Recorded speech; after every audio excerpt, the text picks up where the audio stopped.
Good evening students, welcome to G All India English Solution. Today we will discuss pronoun exercise 2. तो pronoun की exercise 2 आज हम discuss कर लेते हैं.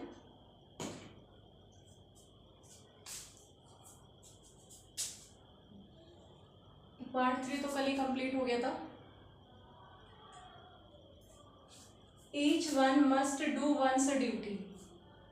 तो each one must do one's duty. तो find out the error in the following sentences. आपको यहाँ पे एरर्स फाइंड आउट करनी है यदि है तो. If there is an error then find out. तो each one must do one's duty. देखो वंस में ही एरर है. जहाँ वन होता है एज अ सब्जेक्ट तो वहां पर जैसे केस में लगाना होता है वंस. यदि आपका ईच वन, एवरी वन और ईच, एवरी इस तरीके से आपके कोई वर्ड्स हो तो आपको लगाना होगा हिज. क्योंकि जब क्लियर ही नहीं है देखो मेल है कि फीमेल है कि प्रत्येक को अपनी ड्यूटी पूरी करनी चाहिए तो उस स्थिति में हमें हिज को ही लिखना होता है as a possessive case. Anyone can do this if they try. ऐसी एनीवन के साथ है तो एनीवन यदि आ रहा है each one, every, everyone, each one, any या एनीवन.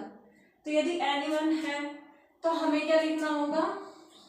देखो यदि कोई कह रहा है कि एनीवन कैन डू दिस, कोई भी इसे कर सकता है यदि वह कोशिश करे तो इफ ही, तो एज अ सब्जेक्ट हमें क्या लिखना होगा यहाँ पे ही. देखो पॉसेसिव केस होगा तो हिज लिखना होगा और यदि आपका सब्जेक्ट लिखना होगा तो आपको ही लिखना होगा. तो according to he you have to use tries. Present indefinite में बनाना है कि यदि ये कह रहा है एनीवन कैन डू दिस कि कोई भी इस काम को कर सकता है, कोई भी इसे कर सकता है यदि वह कोशिश करे. तो इफ ही ट्राइज तो प्रेजेंट इंडेफिनिट का रूल क्या है. When subject in singular then you have to add. क्या ऐड करना होगा. You have to add S और E S in main verb if singular, if subject is singular. तो if he tries तो Y जब भी एंड होता है तो हमें ई एस नहीं लगाना होगा, उसको हम क्या करते हैं आई ई एस में ही चेंज करना होता है. Next he is such a man that I honour. तो जहां सच आ रहा हो तो he is such a man as I honour. तो हमें क्या लिखना होगा यहाँ पे as instead of that. Next neither of the two boys were invited कि इनमें से कोई भी लड़के को इनवाइट नहीं किया गया. जब किसी को इनवाइट नहीं किया गया तो सिंगुलर वर्ब भी आनी चाहिए. तो वर्ब देखेंगे जब ऐसा आपका स्टार्टिंग में ऐसा नाइदर ऑफ इस तरीके से आए हो तो दोनों लड़कों में से कोई भी नहीं बुलाया गया, किसी को भी नहीं बुलाया गया तो singular verb was instead of were. तो हमें वर की जगह लिखना होगा वॉज कि neither of the two boys was invited. Next either of them have left the place कि दोनों में से किसी एक ने. आइदर मीन्स क्या होता है दोनों में से कोई एक. तो जब कोई एक है तो वर्ब कैसी होगी सिंगुलर. तो आप इस तरीके से हिंदी निकालोगे तो चीजें समझ में आ जाएंगी कि either of them has left the place. Next it is her who did it. यदि इट से सेंटेंस स्टार्ट है, इट से सेंटेंस स्टार्ट है तो उसके बाद आपका क्या आना होता है सब्जेक्टिव केस. तो इट इज शी, यह वही है.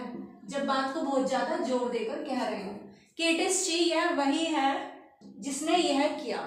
सपोज आपका ये सेंटेंस हो कि it is me who did it.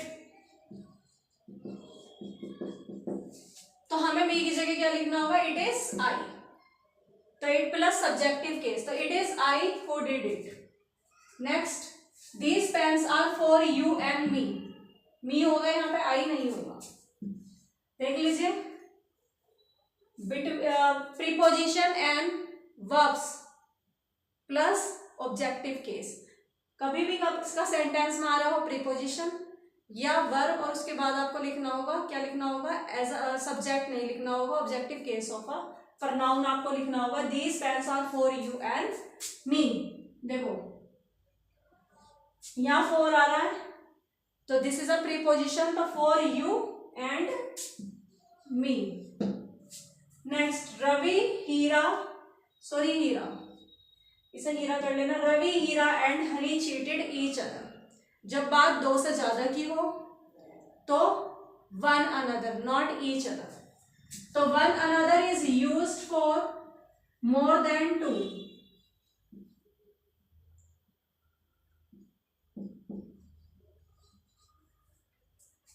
Next, he took his younger brother with himself. So he took his younger brother with him. Preposition plus object case. Preposition plus object case. तो objective case of a pronoun. With him.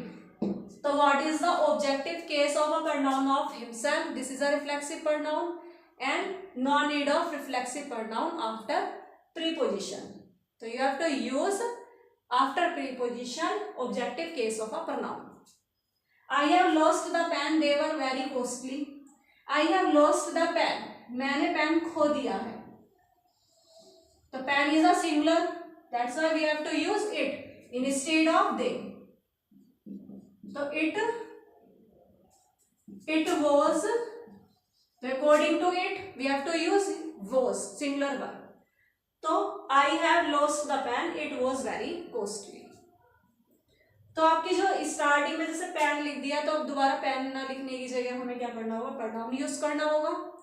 जिसके बारे में बात होगी तो उसके हिसाब से ही आपको वो प्रोनाउन यूज करना होगा। मान लो यहाँ आपका कोई भी आपका लिविंग होता पर्सन, मीन्स यहाँ रीना या रेनू या आपका रवि, इस तरीके का कोई वर्ड दिया होता तो रवि होता तो यहाँ ही आ जाता, और रीना है तो यहाँ पे शी आ जाता। तो वो सेंटेंस देख लेता हूँ, उससे पता चल जाता है।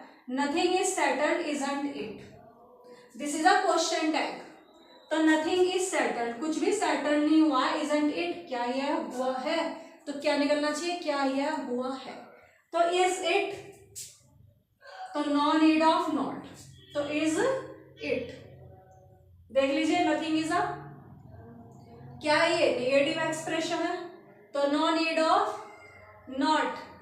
आप देखो निगेटिव क्वेश्चन कर रहे हो, निगेटिव यहाँ पे आपकी पहली वाली क्लोज है, और यदि आपको इंट्रोगेटिव करना क्वेश्चन टैग में, जब दोबारा हम सेंटेंस इस तरीके से क्वेश्चन करते हैं तो हमें क्या करना होता है, interrogative plus positive.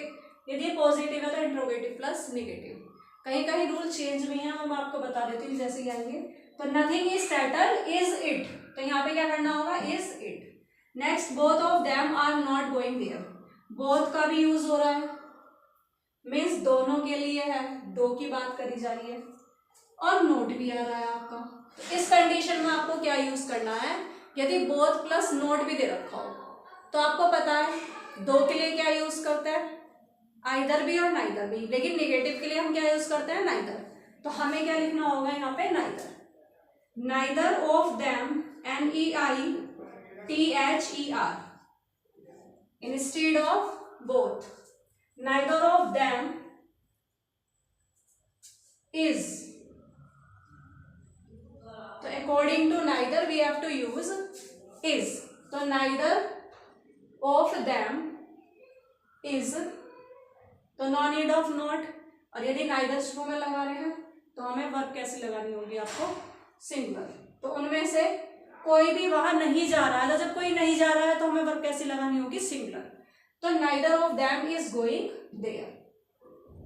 Next, none of us knew the way, do we? तो हमें से कोई भी नहीं,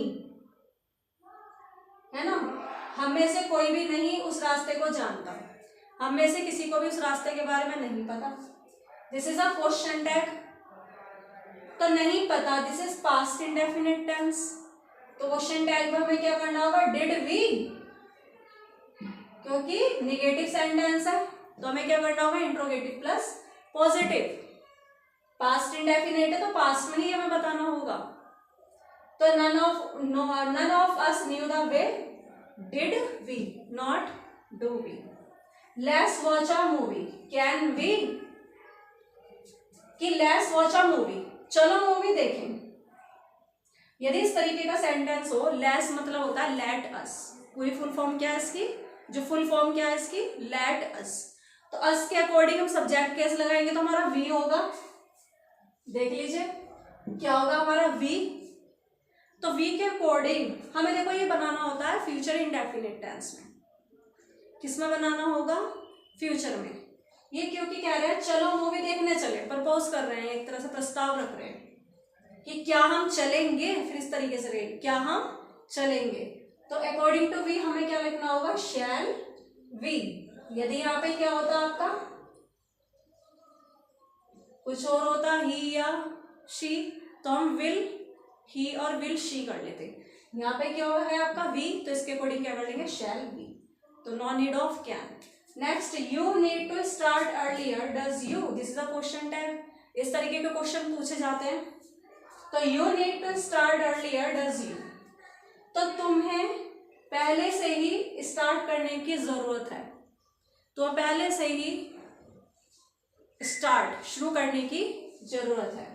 तो you need to start earlier, does you, तो अब डज यू नहीं करेंगे, this is a present indefinite tense. तो you need to start earlier, तो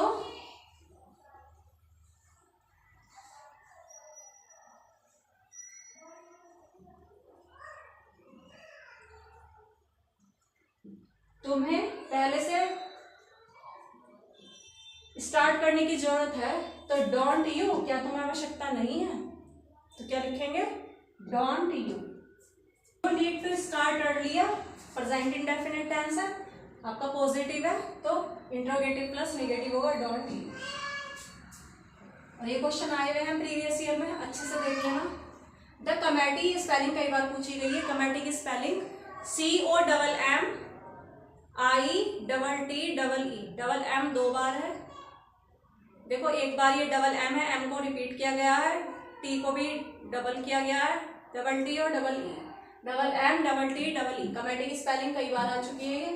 the committee meets here every Sunday, the underline word is. अब आपको इसमें बताना है, ये झारखंड में आया हुआ क्वेश्चन है, झारखंड TGT, झारखंड TGT में आया हुआ क्वेश्चन है ये। तो the committee meets here every Sunday, the underline word is. तो अंडरलाइन वर्ड क्या है? An abstract noun, abstract noun है, कंपाउंड नाउन है। हमारे UPTGT में भी इस तरीके के क्वेश्चन कर लेता है, इसलिए मैंने इसे लिया है। तो कंपाउंड नाउन है, कलेक्टिव नाउन है या प्रॉपर नाउन है?